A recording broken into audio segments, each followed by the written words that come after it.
Hey. Good evening. Welcome to iHeartRadio, the Chronicles of Rohn. I'm your host, Alan Campbell, and sitting to my immediate left is Karen Ford. Good evening, everyone. Hey, we're going to get, as I do every show, I get into a few things that's in the news right now. And one of the things that we just had this morning, somebody got up, hating the world, and decided to go to their job and execute 5 people. Boss included, and the suspected gunman also took his own life. Now, here's my thing. Why isn't that considered a form of domestic terrorism? We have to understand what the word terrorism means. That means that when someone or something or entity comes and impedes on your liberties, civil liberties, your way of life, and you are forced to conform to what they want, I understand that that's terrorism. But we don't want to address that. We don't want to talk about that. We really, really don't. The next thing, I want to give a shout out to my buddy who's also a DJ in the city of Chicago. His name is Derek Smokin' Jones. I had an opportunity to sit in with my brother the other day, just yesterday, to watch him do a show and also promote my show and also talk about my other career in acting and giving some people who have an idea, want to get into this, what they want to do and how they go about it. So you know what? Appreciate you, brother. Big ups to you. And Alan, before we get started with our topic tonight, I want to pose a question about that, why we don't call things domestic terrorism, because I've thought about this for a long, long time, and I'm going to say it, and I know all the hoopla about what Bill Maher said and what Kathy Griffin said, and Oh people my gosh, wanting yes. to put their heads on a stick. So I'm just going to say this, and you can just add my name to that number. But I think part of the reason why people don't call domestic terrorism because most of the people who commit this are young white boys. They're the biggest terrorists in the United States. People are talking about Muslims nowadays. I'm not afraid of Muslims. I'm afraid of young white boys. Ever since Columbine, every massive school shooting that there has been committed by a young white boy. Almost every job or work related shooting that there has been, with the exception of the brother who shot at the military base, Correct. has been done by young white boys. So like I said, I don't fear Muslims, I don't fear ISIS, I don't fear any of those things. Up until September 11th, the biggest terrorist was Timothy McVeigh and the Oklahoma City bombing, of which several hundred people were killed at one time. Again, I'm not afraid of ISIS or Muslims. It's young white boys. Yeah. And with to piggyback off of that, the number of fatalities and with the Timothy McVeigh was 168, and that included women and children too. Because they had a daycare center in the building at the F. Murrah building. Also, something that was in the news that really struck me as disturbing. About a year ago, roughly June of last year, there was a crime committed. There was a homicide, a double homicide in the city of Gary. 2 young men, 2 brothers, Arion and Antonio Lackey. Arion was 18 and Antonio was 16. These were 2 brothers. These 2 young men were dragged away from wherever they were and executed. They were killed by several individuals. By the time that they wind up getting to the bottom of this and really bringing a lot of people into custody, they had 7 people in the custody. Now, it's not so much as how many people, but the sad part of this is that 3 of the 7 people are it's 3 generations. You have an individual by the name of David Johnson III, kid you not, David Johnson III. Also, then you had his son, David Johnson IV, and then you had the grandson, David Johnson V, and they're all charged with this homicide. The disturbing part is that you have 3 generations of individuals who have completely thrown their lives away, or should we say have lost. I won't even say they lost their way. This is a conscious decision one to follow the other. And fathers are supposed to lead their sons down a path of prosperity, not down a path of destruction. I just found that so ridiculous that it just sometimes it just boggles the mind. But what we're going to get into tonight, and I really hope that people are really listening, and I really hope you call in and really paying attention to what we're going to get into tonight. This is something that we don't talk about, that we don't get a full understanding. We're going to talk about blended families, hence the term the Brady Bunch. Now, it's not a person out there that has not seen at least one episode of the Brady Bunch. If you haven't seen this episode of the Brady Bunch, you've been living under a rock for the last 40 years. Now, what we have here, we had a man who had three sons. We had a woman who had three daughters. So what then they wind up starting out dating, and then they began to say, well, we want to take this to the next levels of marriage, and then we start cohabitating, and then we begin to meld our families together. Now, when we get to this point to where we're dating someone, or we're seeing someone, and we have a child, person has a child, or whatever the case may be, a man may have a child, a woman may have a child. When you get to that point of understand, when you get to this point of saying, this is what I want to do, but now I have children, how do you proceed in getting everyone to understand that this is the direction that we're going, but most importantly, how to get everyone, how you are able to have everyone get along? Because remember now, this man who has a child, he's got a baby mama, or the woman who has a child or children, she's got a baby daddy or daddies. Now, I understand that it could be both, it could go both ways, but sometimes it depends on the person, on which way you're going.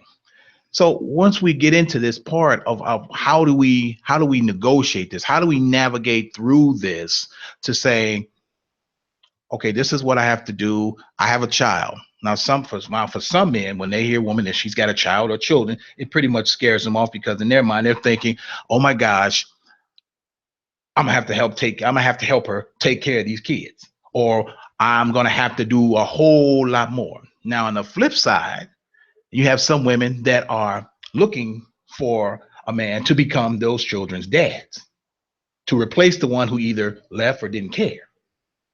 This is almost sometimes to the principle, the thought process for some of these people. But how do we get a full understanding on how we're to proceed with this when you have a man that decides he's dating a woman and he has a child, or vice versa? That's true. As usual, of course, I look up the historical thing, because the other name for blended families is commonly step families, which we all know, term we always know. We noticed that when I was looking online, and I was looking at focusonthefamily.com, approximately 1/3 of all weddings currently in the United States form step families. And they can consist of a lot of incarnations. There can be one spouse with children and the other one doesn't, or both spouses might have children. They might be divorced with children. They could be widowed with children. They could have adult children, which is a whole nother incarnation of a step family. And then some of them combine, they combine both. They have minor children and they have adult children. But whatever that incarnation is of a blended family, it means exactly that. And we all, like you said, we've all seen the Brady Bunch at one time or another, and we saw how smoothly that went most of the time. Most of the time, it was really smooth. But even prior to that, I don't know if you remember the show My Three Sons with Fred McMurray, and he had three sons. Eventually, after a number of years, he married, and he married a woman who had a little girl. So they actually, in one fell swoop, they got two females in a house of five males, because there were the three sons, the dad, and Uncle Charlie, who kind of took care of the house. And then you got women into this all male situation. And to come off of that, we had the other show, Courtship of Eddie's Father. I believe that's what it was. Mm-hmm. And you had the dad who had a son, but he was dating. He was trying, looking for this particular, dating different women, and at the same time, he's still trying to figure out, well, how do I introduce my son to this individual? How do I do that, or how do I go about this? And then once we get to this point of now we're interested in this individual. Now, at what point do we decide to introduce the child or children to this new person in your life? When does that happen? How does that happen? And that's totally, and that's based upon that individual, because there are some people that um won't let you meet their children until maybe 6 months after you all have been dating.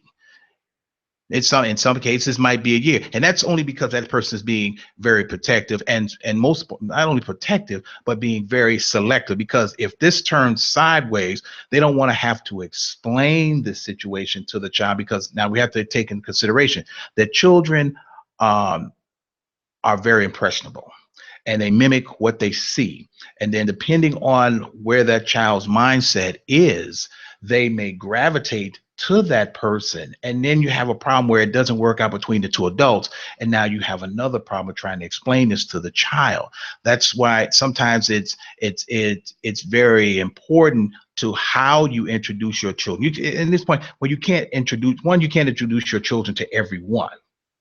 You just can't do that. You have to be a form of selection, to where, hey, this person, you may have a person that you're deeply interested in, but then you have then you have your associates or friends.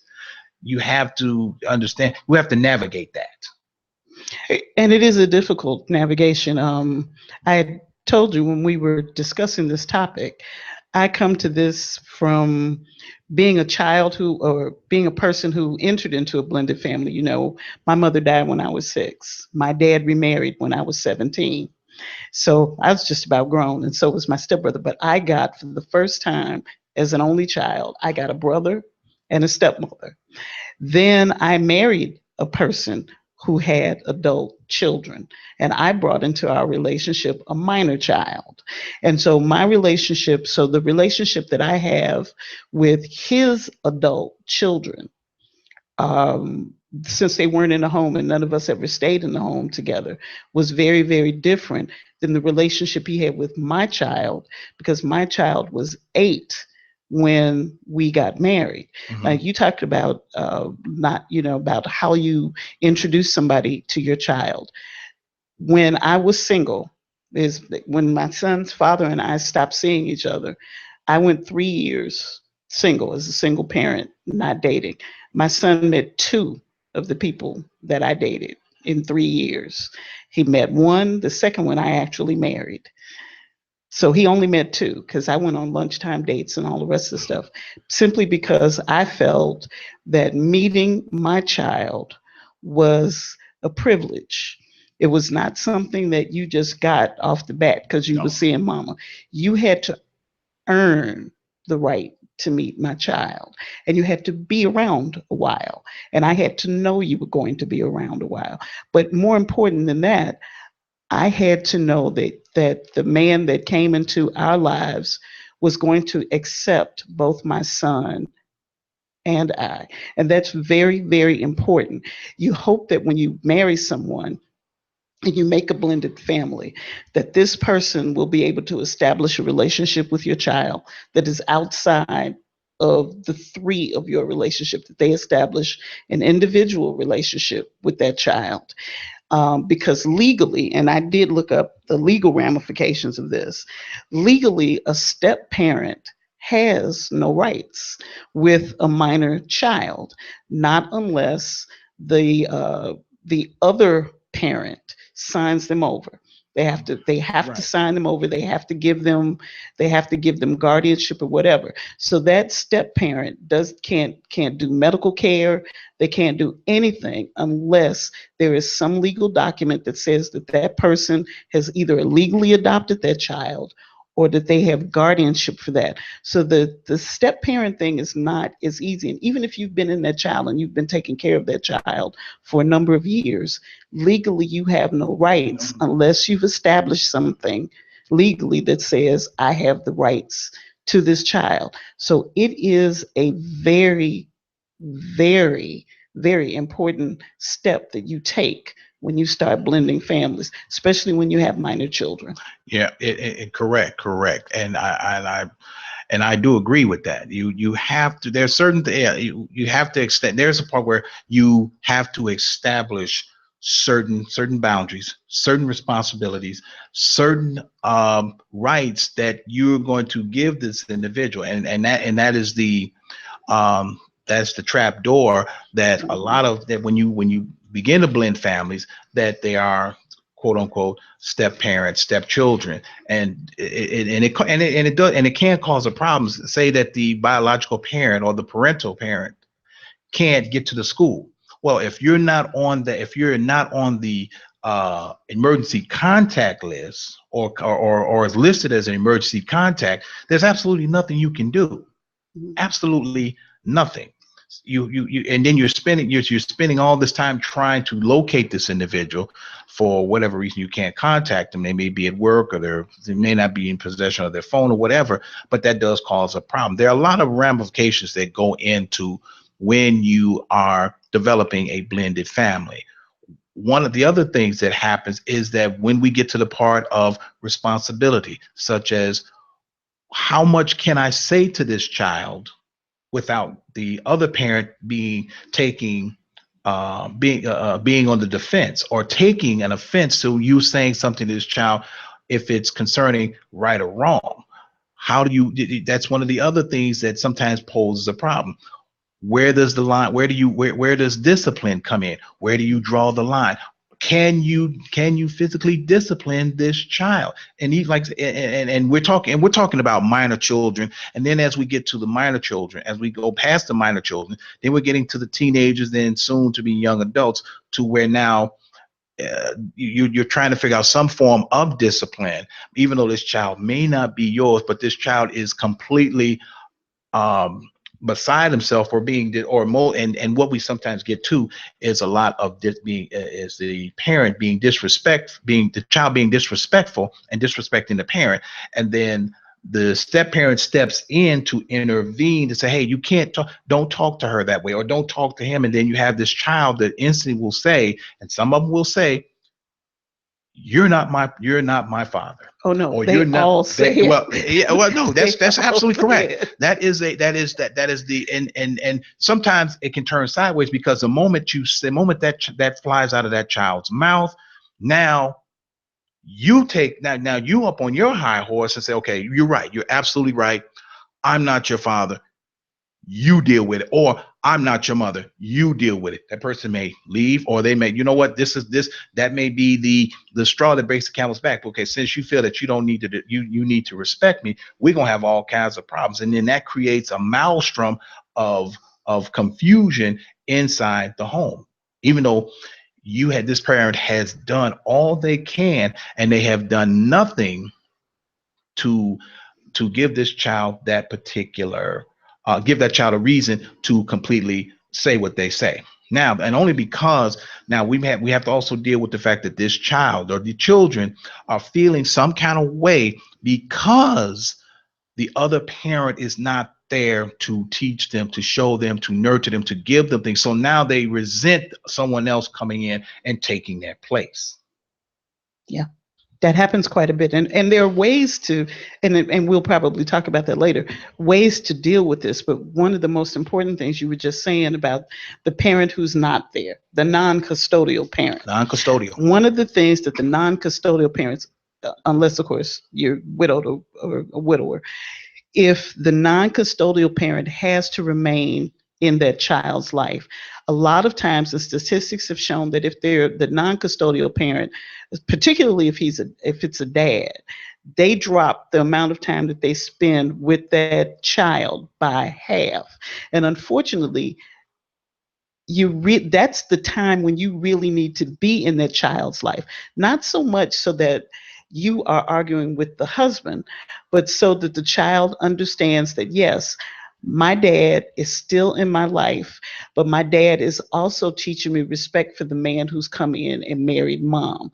And one of the most important things you can do with the step family, or actually with your family in general, but definitely when you have a blended family, is that marriage has to stay center and it has to stay strong. One of the things that I saw on some of the websites that had to do with Family Focus, Family.net, Parent Magazine, all of those things. They talked about one of the biggest difficulties is putting the marriage first. Because you've got a blended family, parents tend to go ahead and they cater to that child Hmm. because they don't want the child to feel badly because there's been a major upheaval in this child's life.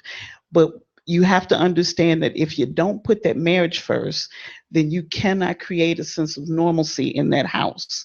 And there has to be a sense of normalcy in that house. And then the second most important thing is to let the former relationship go. Don't compare the new marriage to the old one. If the old one was that good, you'd still be in it. Right, right, exactly. And and and and men are guilty of this, and I'll say this. Some of us are guilty of this. Sometimes certain things will fly out our mouth that are inappropriate, because we may say, well, you know what, um my ex-wife didn't do thus and thus, or she didn't do this, she didn't do that. Okay, you can't compare. That's mixing apples and oranges. You can't compare the two, because if it was all of that,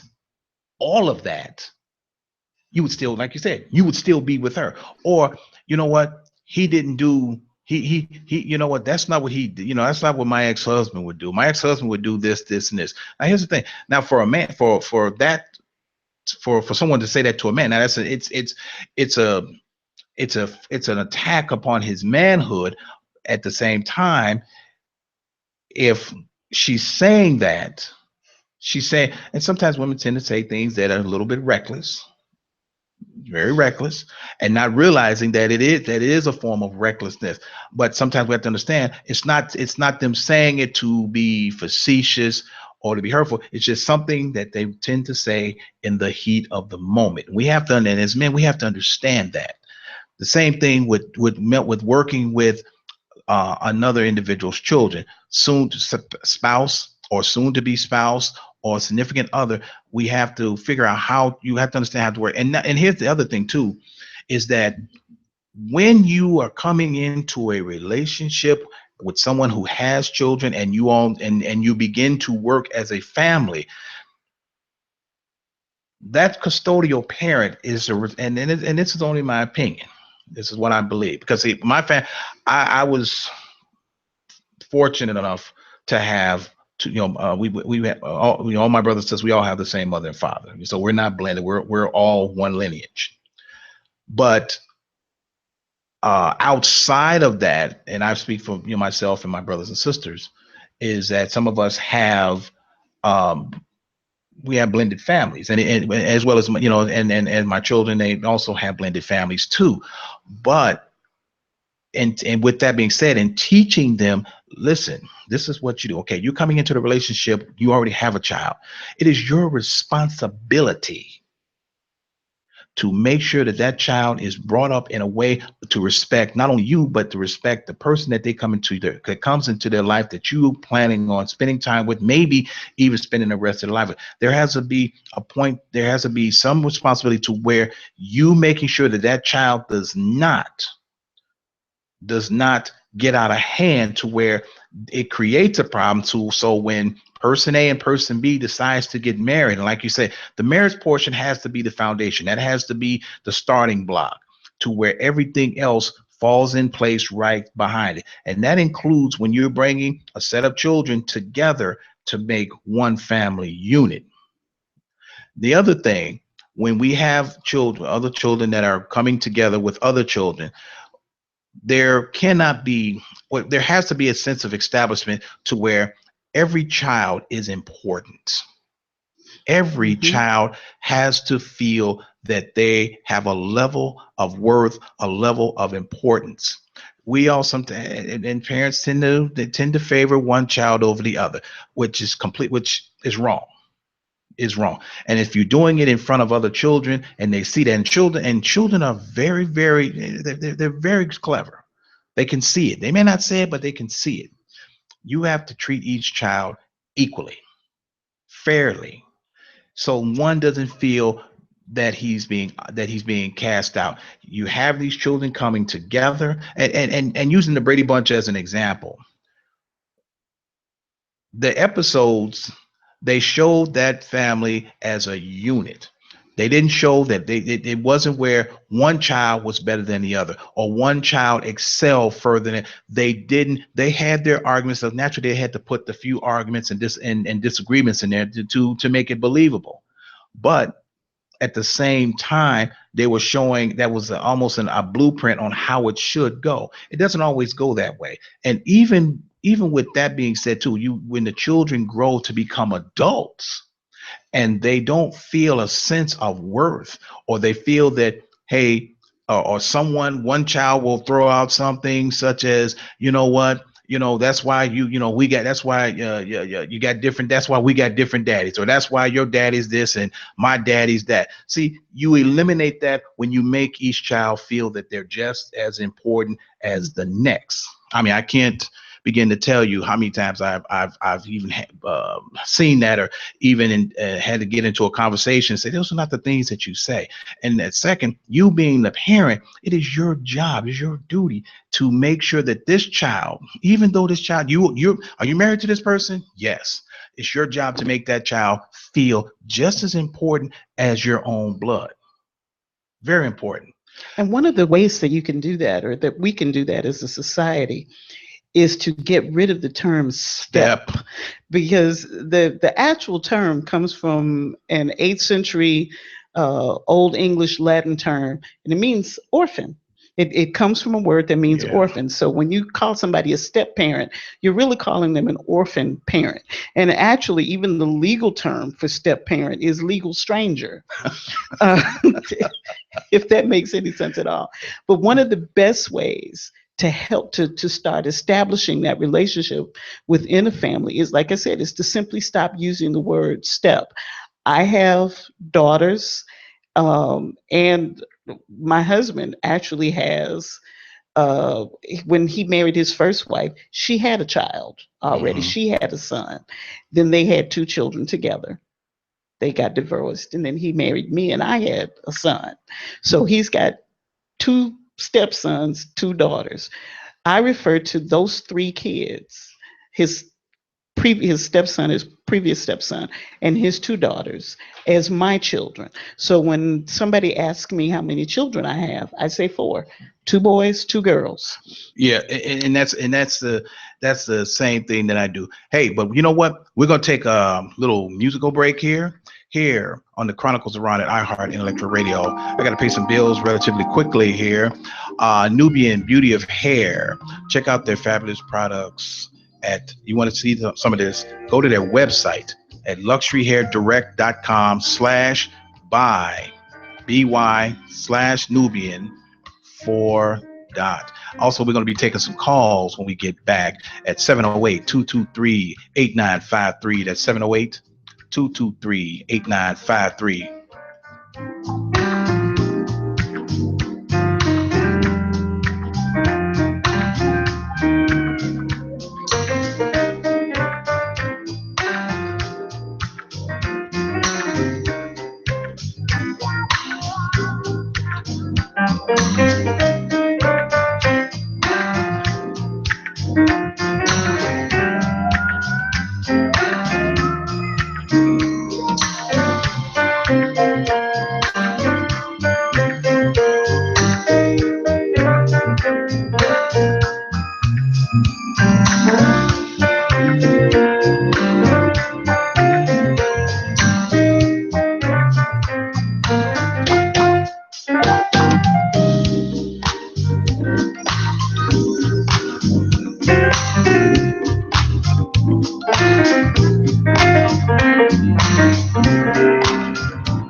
And we're back here on the Chronicles of Rohn at iHeart Intellectual Radio. I am Alan Campbell, and this is Karen Ford. Just before the break, we were discussing blended families. Now, as Karen indicated, as Karen said earlier, the term step, and I need for people to listen very, very carefully on we have to understand the terminology of words that we use when we are applying them to our family unit. They can be derogatory, they could be hurtful, they could be sometimes insensitive, but in order to find out how these words are, we have to understand the meaning. And Karen said the word step is Latin for orphan. Step. Now, you think about this for a minute. Stepdad. So he's an orphan dad. So that means he's a replacement for the biological father. Or stepmom. Same principle. A replacement for the biological mom. Or this is my stepson. A replacement. These are words that I find so insulting. They're impersonal. There's no love when you say that. Oh, this is my stepchild. Really, okay, but this is my child. This is my son or my daughter. Oh, this is my stepson or my stepdaughter. What you're doing is that you're not only humiliating that child in front of other people, but now they have no sense of worth. They feel like, okay, I guess I'm always coming in second or third or fourth or wherever I may be down the line. It makes the child feel less than. Absolutely. It always does. And with when I got married, another story for another day. My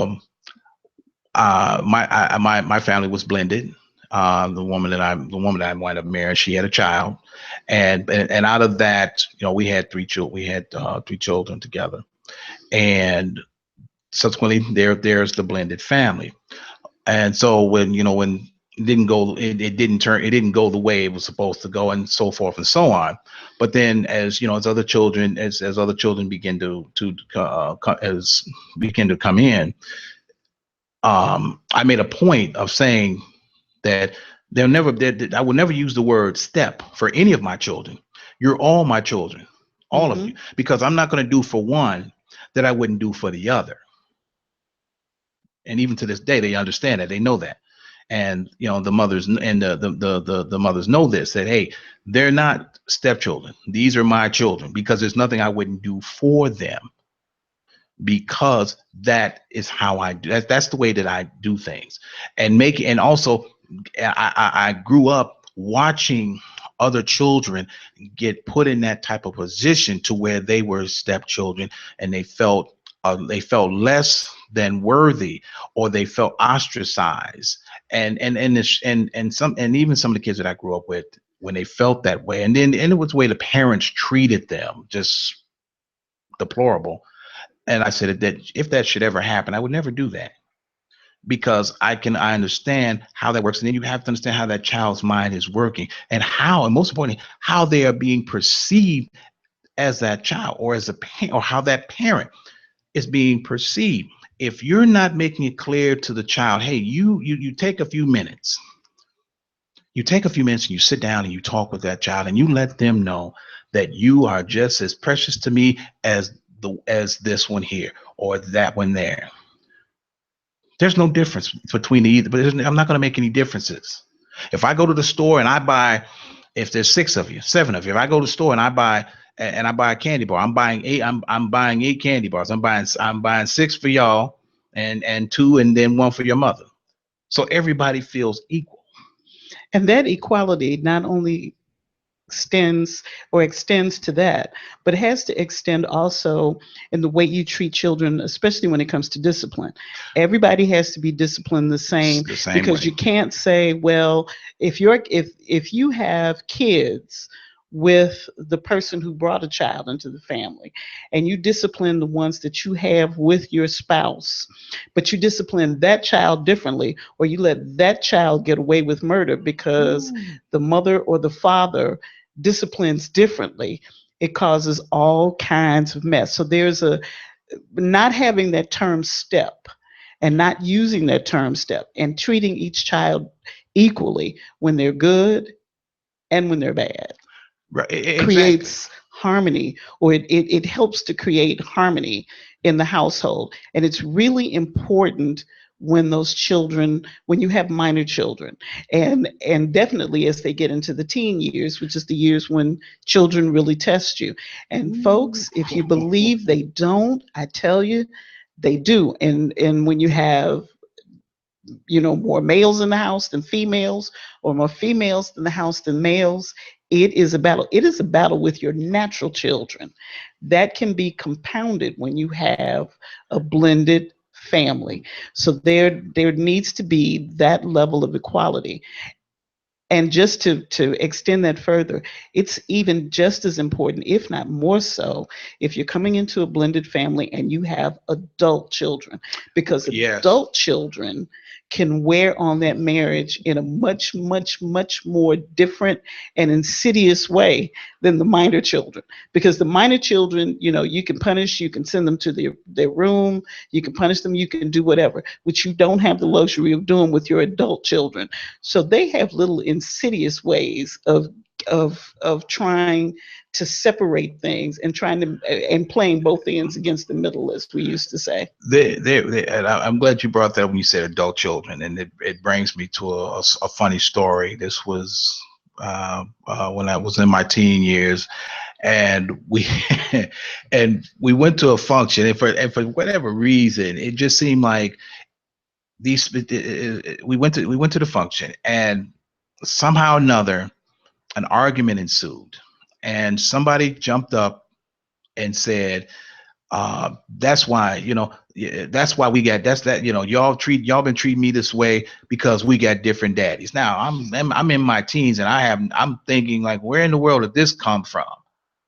And somebody said, well, you right, that's right, your daddy loved me more than he loved you. And I'm like, and you as a child, you're seeing this, and you like, and these are adults carrying on like this, and I just was like, does this actually happen? But this helps sets the tone when you have, in the event that you are a active member or a functioning member of a blended family. Now, to really go into to really talk about that, to address that more, is we all have the idea that we want to go into a relationship, and we have one mate. It's just the two of you, and all of your children are created from the same person. We all have that. But sometimes, and now that's the fantasy part of it. The reality is that it doesn't happen that way.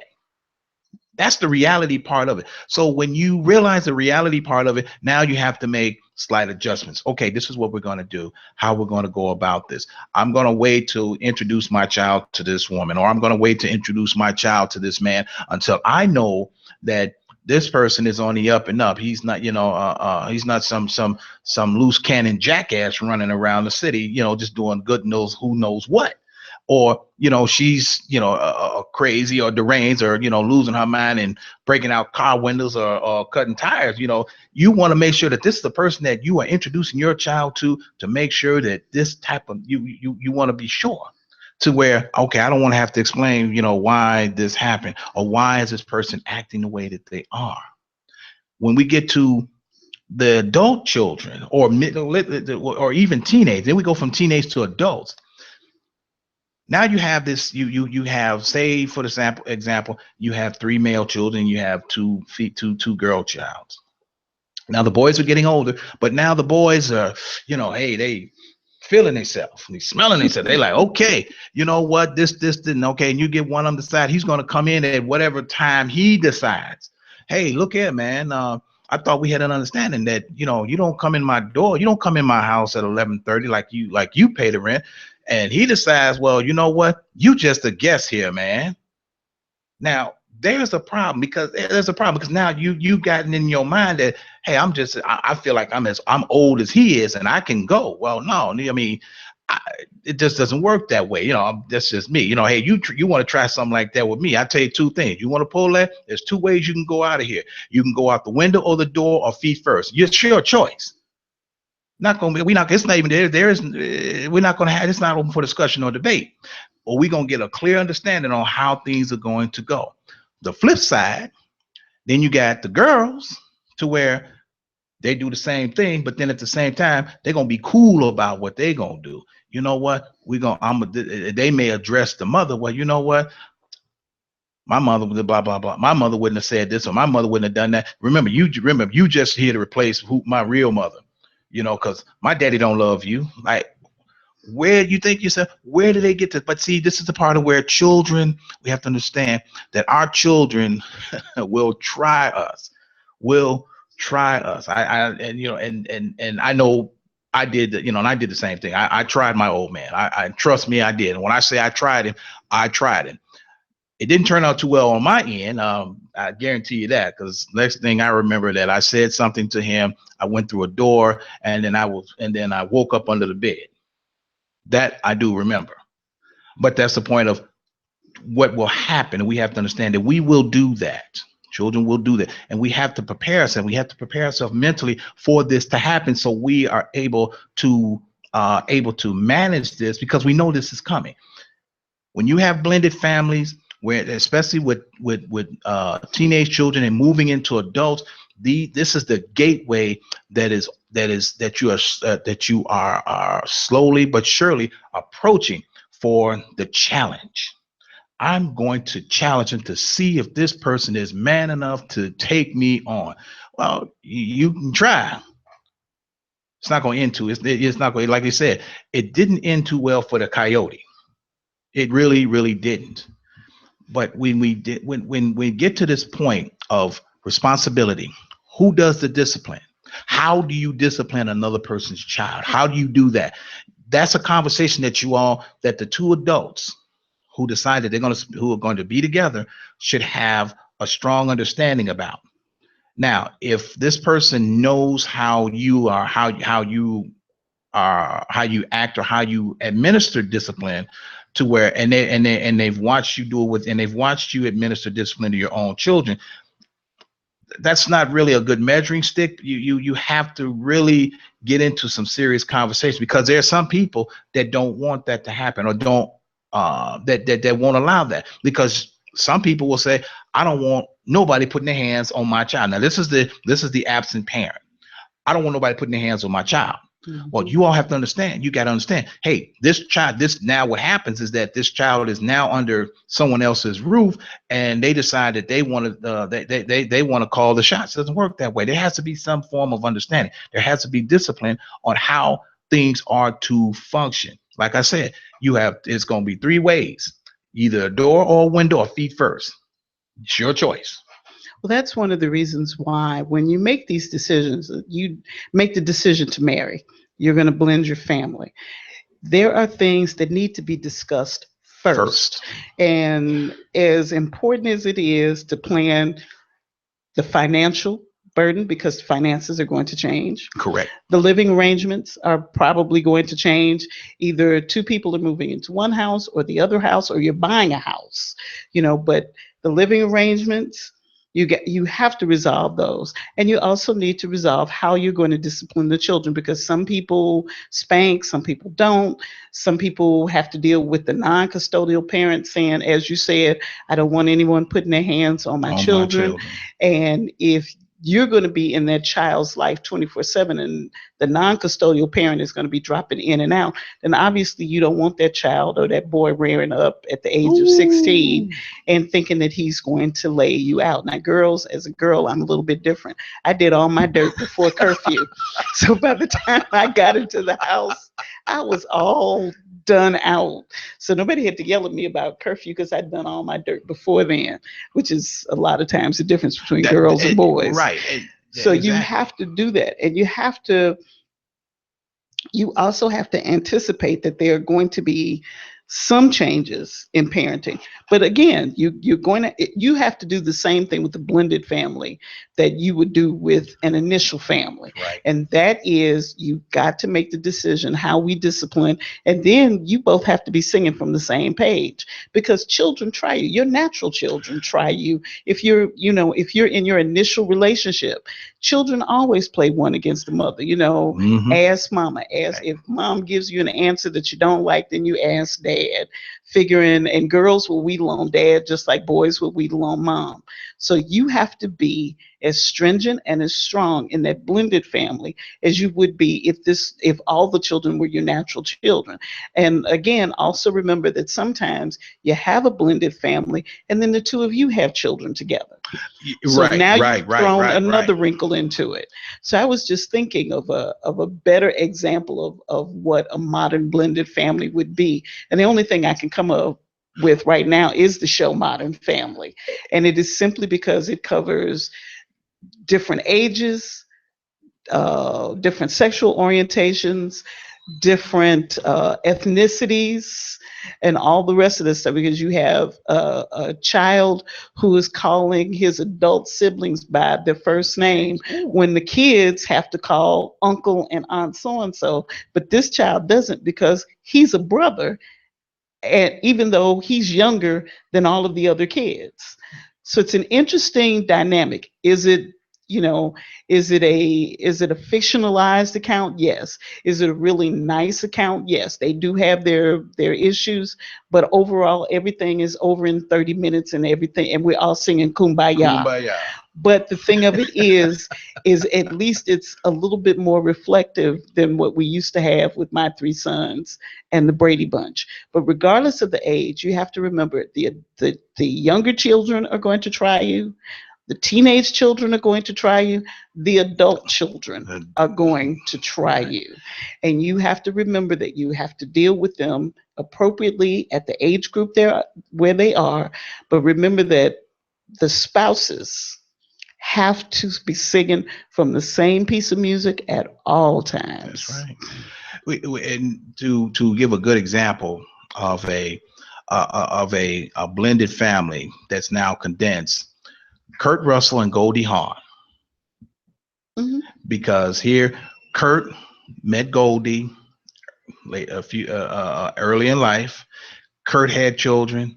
Goldie had children. Now the two of them, they've been together It's, almost 40 it's been a years. long About 40 time. years they've been It's been a together. long time. 40 years been together. They're not married. They're not married, but they have children together. Mhm. Children together. And that's about the best example that I think we can give of a family that's not only blended, but now they're completely meshed, or as they say, they're joined at the hip. Joined at the hip Mhm. at this particular point. And once we realize when and then once we have that happen to where now your set of children, her set of children, and then you all have a child or children together, now everybody is pretty much everyone is joined. Everyone is joined. It was that the great oak tree. Now when you bring when you go further down the branches and to the limbs, and then you get to the base of it, now it's one tree. And this is where we're at when we come to blended families. Now, like I said, when you add another child into the mix, where the child comes from, but where you all have created a child together, this is where you're at. Now, here's something, and then we get in. We need to get into is how do you go about handling this when you have the blended family, but you have one parent that takes up for the children when they know that the children should be disciplined, or they're wrong, or they're doing things that they shouldn't, that disrupts the household, where the mother or the father will say, well, no, you know what, I'll deal with it, or I'm not going to deal with it, or you know what, oh, he or she, I think you're exaggerating this. Now the children tend to watch this, and and children are very good at this. They're very good at watching parents and seeing which one is the strongest and which one is the weakest. Children are very good. Don't kid yourself, because children watch and pay attention a lot more than what we think. That's why it's imperative. That's why it's very important. It is imperative that we uh, be on guard on how we conduct ourselves in front of our children, especially in a blended family, because one child or group of children may decide to take up a set against another parent, because this is how we figure who's the strongest. And then when you have that parent that wants to become friends with those children instead of the parent, that creates an even bigger problem, because now it's white, because to the opposite parent who's trying to get them to see something, it becomes white noise. It becomes Charlie Brown. Wah wah wah wah wah wah wah wah wah wah wah. Well, I can tell you as a mother that most of the time, and I should say 99% of the time, mothers really, we have a difficult time hearing negative comments about our children.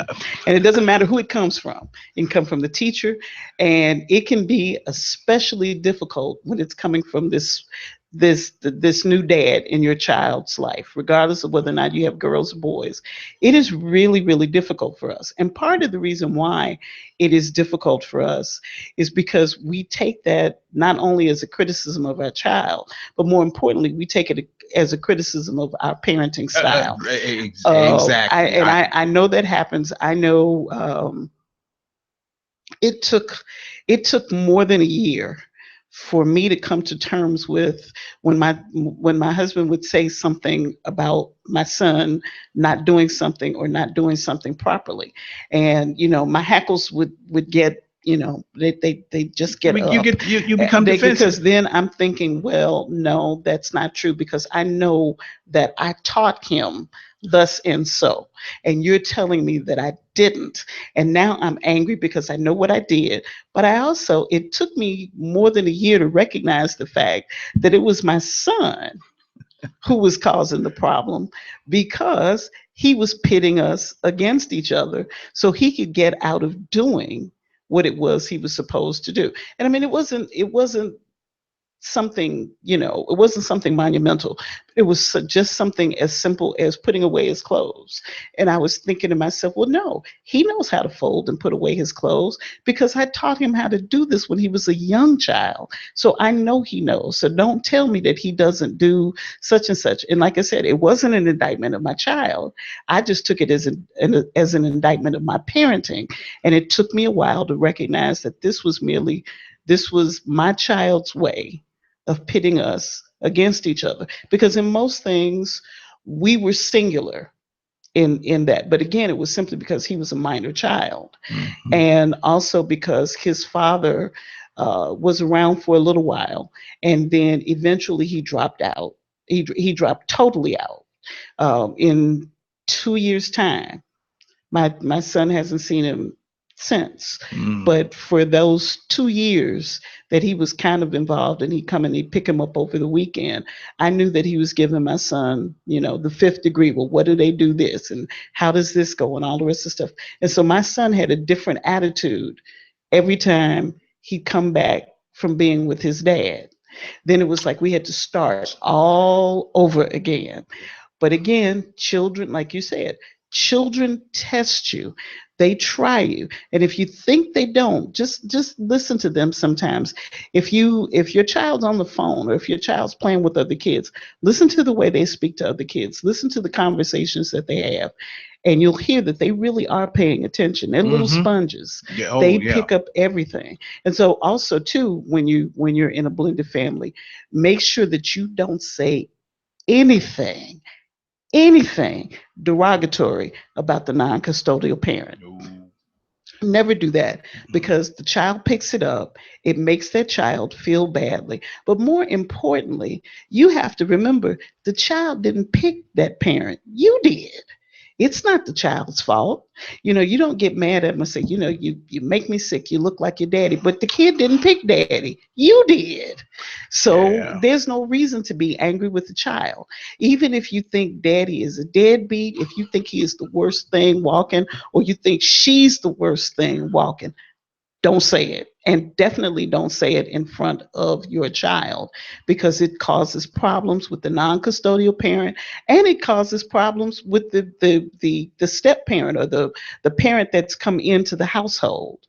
It causes a whole new wrinkle. Yeah. And you're 100% right. And this is what we have to continue to work on. And well, let me rephrase that. We have to address this, because when we say working on something or work in progress, sometimes 9 times out of 10, that means you haven't even gotten started. That's just a PC way of saying I'm gonna look into it. No, get it done. As they say, get her done. get her done.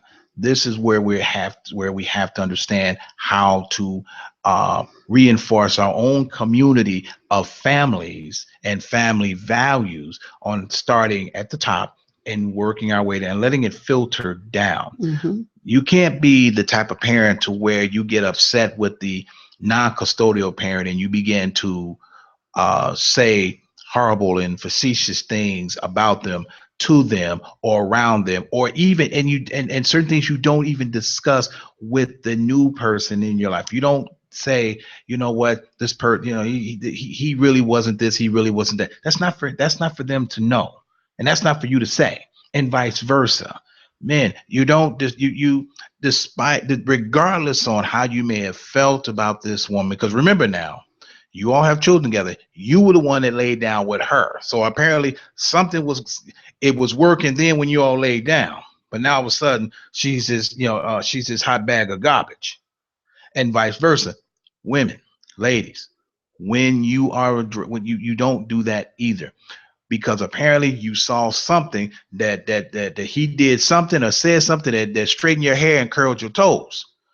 But now all of a sudden he's just, all of a sudden he's this circus clown. See, this is where we become facetious and we start spilling up. And then what happens is we get to a point to where we start, we begin to spill it off onto our children. And make So, sure that when we talk about quality, make sure that that family is quality. Make sure that both parents attend all of the children's whatever. Don't mm, just figure that's your child, you go to the parent teacher conference. No, both parents show up for all of the kids, everything, soccer games, poetry competitions, whatever it is, both parents need to be there, because when the children see that both parents believe that they are worthy, that it makes them feel like they are loved by both parents, and that there is no step. There's just mom and dad, and dad, there or you, mom and and dad and mom, or whatever incarnation you have. It helps that child if they can grow their love circle. absolutely. Hey, and that's our time here on the Chronicles of Rohn at iHeart Intellectual Radio. This is Alan, and one more thing, we're going to pay some bills, and then we're going to get out of here. Nubian Hair, Nubian Beauty of Hair. Go to their website at luxuryhairdirect.com/by Nubian 4 dot. Hey, you can't eat religion, and grits won't get you to heaven. Catch you all next week.